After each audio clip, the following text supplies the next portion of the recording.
किया, मुष्टिक का उद्धार बलराम भैया ने किया। जबरन सिंहासन पर चढ़ गए।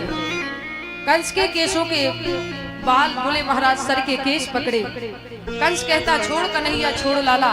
जब बार बार कहा, कन्हैया ने कहा पीड़ा हो रही। बोले सर के केश पकड़ोगे तो पीड़ा ही होगी। बोले आज आपको पता चला सर के केश पकड़ने से कितना दर्द होता है। जिस दिन मेरी माँ देवकी विदा हो रही थी उस दिन भी तो आपने सर के केश ही पकड़े थे। मेरी माँ को कितना दर्द हुआ होगा, कितनी पीड़ा हुई होगी। और बार बार कहा कि अपने नेत्र खोल, मुझे देख, मैं भगवान हूँ, तेरा उद्धार होगा। भयभीत है कंस नेत्र बंद किए हैं। आज कंस के सर के केशों को पकड़ा और बोले महाराज सिंहासन से जैसे ही धक्का लगाया, श्रेणियों से नीचे गिरा और आज कन्हैया ने कंस का उद्धार कर दिया। बोलिए भक्त वत्सल भगवान की जय हो, राधा गोविंद भगवान की जय हो। उद्धार किया कन्हैया ने। बोले अभिमान को मार दिया। सभी ब्रजवासी प्रसन्न हो गए, ताली बजाने लगे कि मेरे कन्हैया ने एक पापी का उद्धार किया है। कि आसमान के उड़ने वालों, धरती को पहचानो तुम।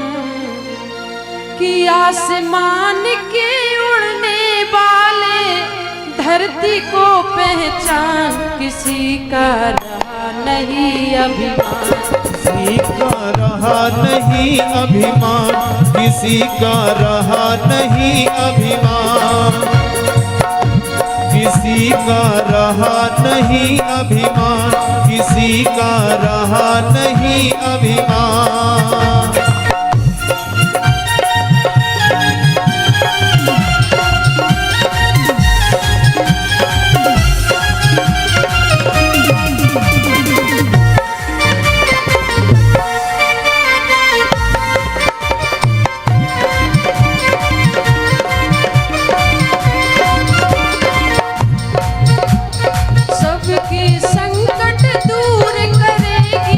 सबके संकट दूर करेगी,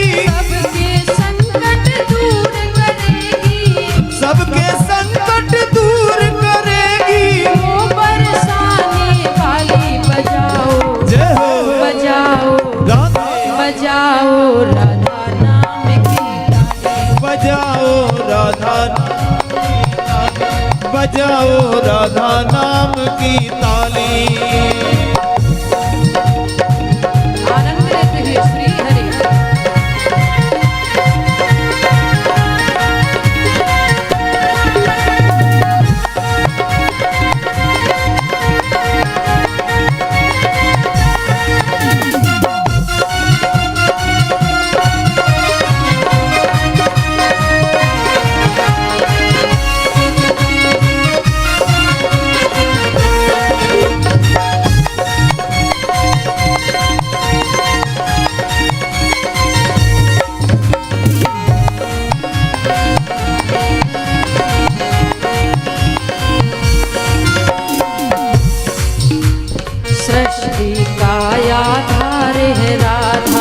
सृष्टि का आधार है राधा,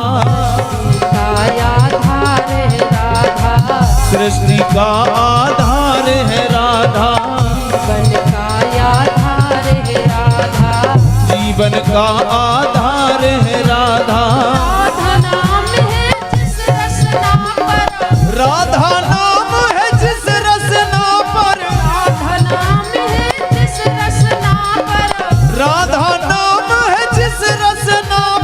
कृष्ण की भक्ति ताली बजाओ, जय हो, बजाओ ना राधा, बजाओ राधा नाम की ताली।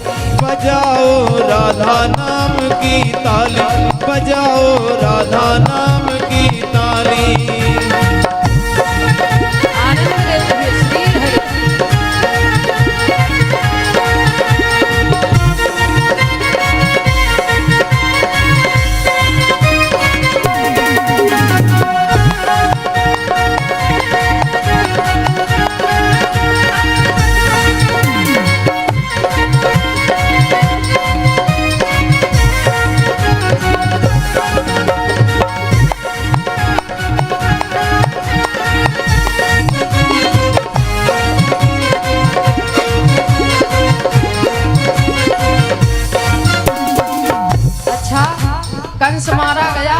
इसका दुख किसे किसे है, जरा हाथ उठाना। अच्छा, खुशी किसे किसे है, जरा हाथ उठाना। हमें तो भैया खुशी है कि पापी था, मारा गया, अच्छा रहा। एकदम लंबे लंबे हाथ करती हूँ, सीधे।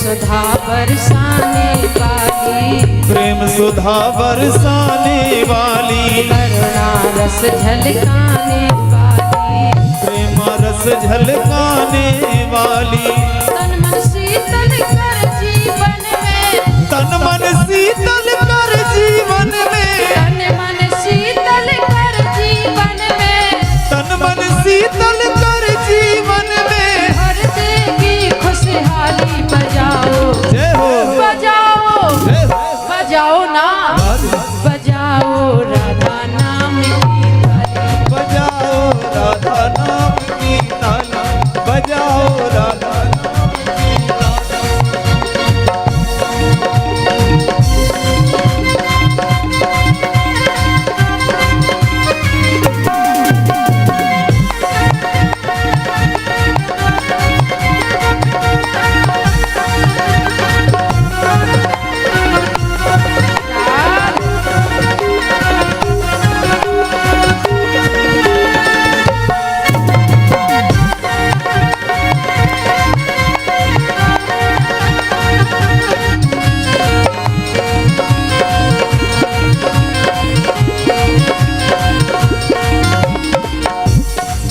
कृपा दृष्टि जिस पर कर देती, कृपा दृष्टि जिस पर कर देती, जीवन में खुशियाँ भर देती, जीवन में खुशियाँ भर देती। वन उपवन में फूल खिले हैं, वन उपवन में फूल खिले हैं, वन उपवन में फूल खिले हैं, वन उपवन में फूल खिले हैं। महके डाली डाली, बजाओ जय हो, बजाओ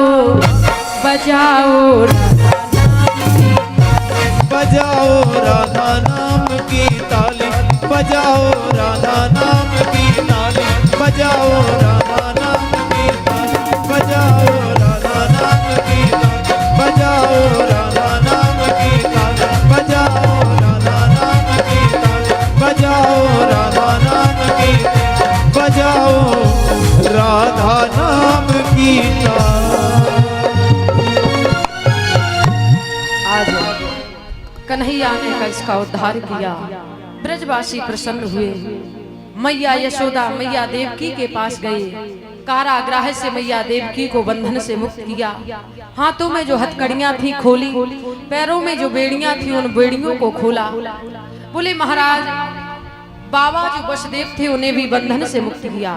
बाबा वसुदेव ने कहा उग्रसेन भी इसी कारागृह में है, उसे भी बंधन से मुक्त करूं। जिस दिन पापी कंस ने मुझे बंदी बनाया था उस दिन अपने पिता को भी बनाया था। जब पिता ने कहा कि इन्हें मत बनाओ बंदी, कारागृह में मत रखो, ऐसा कहने पर उसने उग्रसेन को भी हथकड़ियां पहनाकर बेड़ियां पहनाकर कारागृह में डाल दिया था।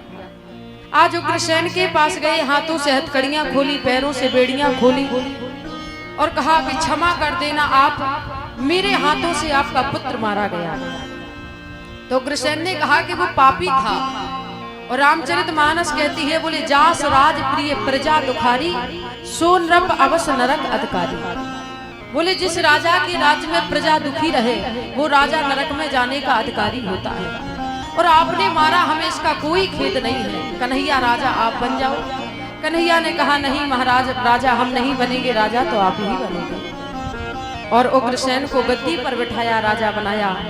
जो छोटा सा सखा उंगली पकड़ करके चल रहा था, उसने कहा कन्हैया मेरे साथ खेलता है, मेरे साथ मिश्री खाता है, तुझ में इतना बल कहाँ से आया कि तूने इतने बड़े बलशाली कंस का उद्धार कर दिया, मार दिया, और अब तूने पापी कंस को भी मार दिया, मेरे साथ लौट करके घर चल। कन्हैया ने उस सखा से कहा भैया तुम जाओ, मैं पीछे से आता हूँ। नंद बाबा ने सुना, नंद बाबा ने कहा कृष्ण तेरी माँ यशोदा से हम कह करके आए थे कि परसों के दिन कन्हैया को लेकर के वापस ले आएंगे, अब तुम्हारी मैया को जाकर के क्या जवाब देंगे। कन्हैया ने कहा बाबा बस इतना समझ लो कि अब वृंदावन से दूर रहने में ही मेरी भलाई है। सभी ब्रजवासियों को बड़ा कष्ट है, कन्हैया से दूर रहना नहीं चाहते, लेकिन कहीं ना कहीं मन में विचार कर रहे कि यदि मेरे कृष्ण की मुझसे दूर रहने में भलाई है तो मुझे दूर हो जाना चाहिए, और यदि हम कन्हैया को जबरदस्ती लेकर के गए, कृष्ण के पास रहे, उनकी लीला में बाधा बनी तो प्रेम कैसा। प्रेम तो वही है कि हमारा प्रेमी बस सुखी रहे। आज सभी सखा लौट पड़े, कहा कि महाराज इधर कन्हैया का मुंडन कराया, उसके बाद में संदीपनी गुरु के आश्रम पर पढ़ने के लिए भेजा, अल्पकाल में सारी विद्याओं को प्राप्त कर लिया। गुरु माता से कहा गुरु दक्षिणा में क्या दें, तो गुरु माता ने कहा कि मेरा पुत्र समुद्र की लहरों में खो गया, जब से तुम मुझे मिले थे मैं पुत्र को भूल गया था, अब आप जाओगे तो पुत्र की याद आएगी, यदि मुझे प्रसन्न करना है, गुरु दक्षिणा में देना है, तो मेरा पुत्र मुझे लाकर के वापस दो। समुद्र के पास गए, आवाज लगाई, समुद्र देवता थर थर कांप गया, मेरे पास नहीं है। यमराज के द्वार पर गए, कुंदी को खटखटाया, यमराज ने डरते हुए गुरु माता का पुत्र वापस दे दिया। सामर्थ्य के अनुसार शिष्य को दक्षिणा देनी चाहिए और सामर्थ्य के अनुसार गुरु को दक्षिणा मांगनी चाहिए। यदि शिष्य 500 के लायक है तो 500 ही मांगो, यदि शिष्य 5000 के लायक है तो 5000 ही मांगो। यदि शिष्य 5000 के लायक है 500 देता है तब भी ठीक नहीं है, और यदि शिष्य 500 के लायक है और गुरु 5000 मांगे तब भी ठीक नहीं है। बोले सामर्थ्य के अनुसार गुरु को मांगना चाहिए और सामर्थ्य के अनुसार ही देना चाहिए। आज गुरु माता का पुत्र दिया, लौट करके कन्हैया आए, लेकिन उदास रहा करते हैं। एक दिन मैया देवकी ने